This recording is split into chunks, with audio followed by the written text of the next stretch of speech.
Grandma, welcome back to my channel and happy holidays. Today we're concentrating on the retro Christmas paper pack.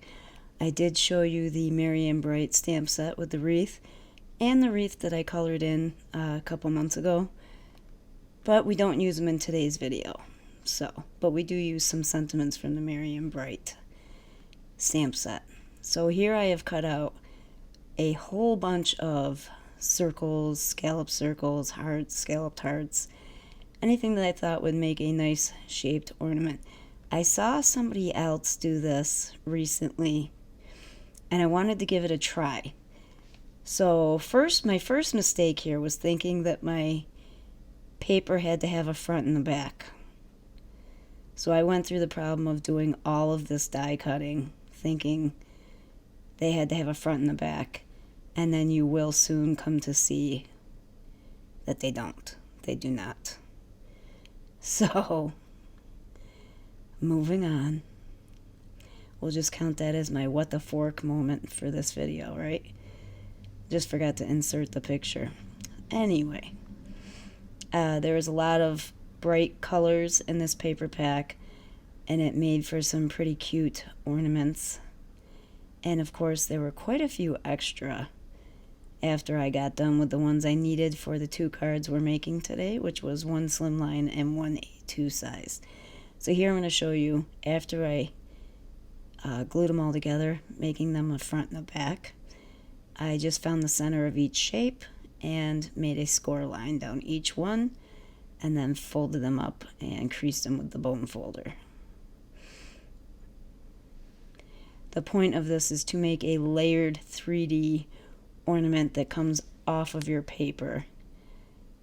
And I mean, you could even, I'll show you, I did something with the extras at the end, so I won't say any more than that. But after I get them all scored and folded, we're going to start gluing them together. Now, I would say making these with thinner paper is probably a better idea if you want more layers and more dimension. I did notice that because I did test it without gluing a double side to my paper, whether it had a back side to it or not, it was still pretty thick paper, so there was only so many layers I could put before it started falling out of its shape, the base shape, because every ornament has a base shape cut out of white cardstock. So you'll see what I mean in a minute. I think on average each one has about 4 or 5 folded pieces of pattern paper. More probably so 4 than 5. And there was a lot of them. Like there was quite a few. I'd say probably at least 16, 18 that I created.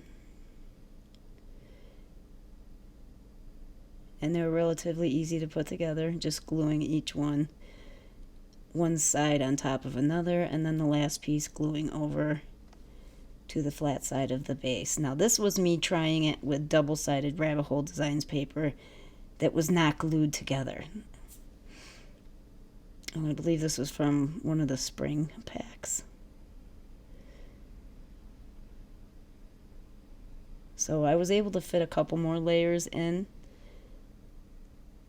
but not that many more. But it is pointless to glue layers together to make double-sided paper because you don't see it. Once you glue those sides together, you're not seeing the back side at all anyway. I don't know what made me think that you would. Sometimes my brain doesn't work, guys. That's all there is to it. So now we're going to do some ink smushing, but I'm going to use acetate for this. So this is just a piece of packaging from a stencil, I believe. So for the slimline, I'm going to use Distress Oxide in Iced Spruce, Twisted Citron, and Festive Berries. And for the second one, which I don't believe I show, I use Twisted Citron, Festive Berries, and Picked Raspberry? I can't remember. We'll have to see. Anyway, I chose those colors because they matched a lot of the colors in the pattern paper from the retro paper pack. My throat's a little sore, so you have to excuse me if I sound funny. I did very much like the way my ink smushing turned out. It was pretty controlled this time around. Sometimes when I use the acetate or the packaging, it just doesn't turn out the way I want it to. So it was picked raspberry. So picked raspberry on the slimline, and then picked raspberry and festive berries on the regular A2 size cardstock.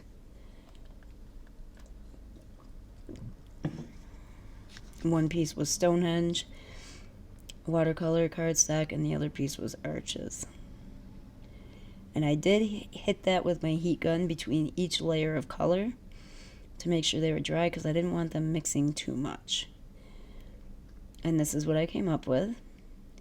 Then I'm going to go ahead and trim these down, each of these just a little bit,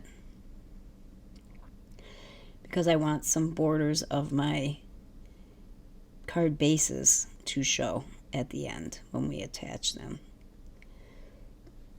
But we're not done with them yet. Plus there was a lot of white space still, and I did not want that much white space showing, so we had to trim these panels down. Now I'm going to go in with my Rabbit Hole Designs Bitty blending brushes, if that's how you say it, if that's their name. You guys all know I can never remember the name.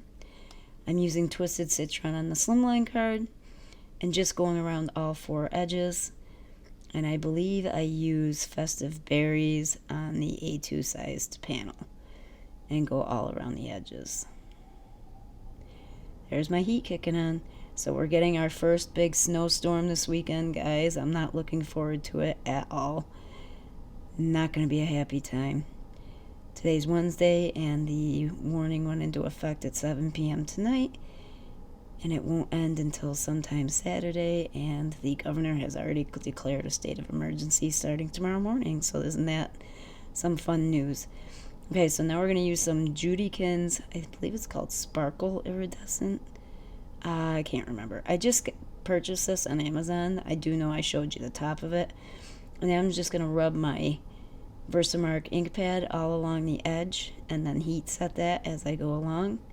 So I'll do one side, heat set it, do another side, heat set it. I just didn't want a whole bunch of glittery embossing powder falling off all around my desk while I was trying to rub that ink pad onto the edges. And I really like the look that this gave to the card the card panels. And it was very sparkly. I was surprised at how sparkly it was. I didn't know I could say sparkly so many times in one sentence. So now that that's all done, now I'm going to choose 3 ornaments and make a pencil, like take a curve. I'm just curving over the top part of the ornaments so I know where they go on my panel. And now I'm going to take my T-square ruler and go in and draw lines for my ornaments. And we're going to use a Versamark pen, which I'm dipping into my ink pad because it's dried out. And we're going to draw those lines in. And then we're going to pour some Simon Says Stamp Fine Detail Gold embossing powder on them. Now they're not perfect because they're hand drawn. And Lord knows if you've ever used one of these pens, it seems like after the first time you use it, your pen nib just swells out. There's no more definition to it. So I tried to keep it as straight as possible. And then we're going to glue our ornaments back in place. And now I have some colored bows from my stash to put on the tops of my ornaments. I did consider putting like a little piece of rectangle cut silver or gold cardstock on there, mirrored cardstock, for like the hanger on the bulb of the ornament, but it would have been covered by the bow, so it didn't really matter. And for that biggest ornament, I chose to pop that up with foam tape. It's the only thing that's popped up with foam tape, but it just looks right. It just does. And then I took the Merry and Bright from the Merry and Bright stamp set with the wreath and hit that with a Versamark down at the bottom there. Now I did originally use my powder tool, and then I messed up the sentiment and I had to rub it off and dry it and reapply the powder, so you just didn't see me use it, but it was there. And then I took Joy, the other sentiment in the Merry and Bright stamp set, and stamped that out on the A2 size panel. And once again, the gold embossing powder. And that's it for the front of those two cards. Now we're going to glue them onto their coordinating card bases. Both of them are white. The slimline is 4 by 8.5, and the A2 is 4 1/4 by 5.5. And after we get these puppies all glued on and I show you what they look like, I'm going to show you what I did with the rest of those ornaments.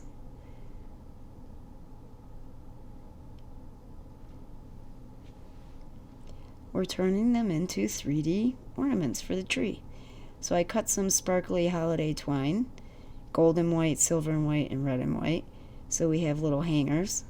And we're going to tape those to one side of the ornament. And then we're going to put glue all around that back side and glue the other similar shape to that other half. I used all my reverse tweezers and a plastic clothespin to hold these together till the glue dried. Now, if I can remember, I can't for the life of me remember where I saw this, but it was recently. If I can remember, I will put that in the description box below, the link, so you can see what they did with theirs.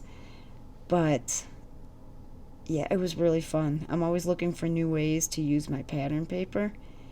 And stay tuned, because December's videos, I'm going to have another pattern paper card for you. So that's it for today's video. I hope you guys like what you saw here today. Don't forget to sign up for the Rabbit Hole Designs email to be aware of all new releases. And don't forget to check out Instagram to see the brand ambassadors' daily inspiration. And we will see you guys next time. Bye-bye for now.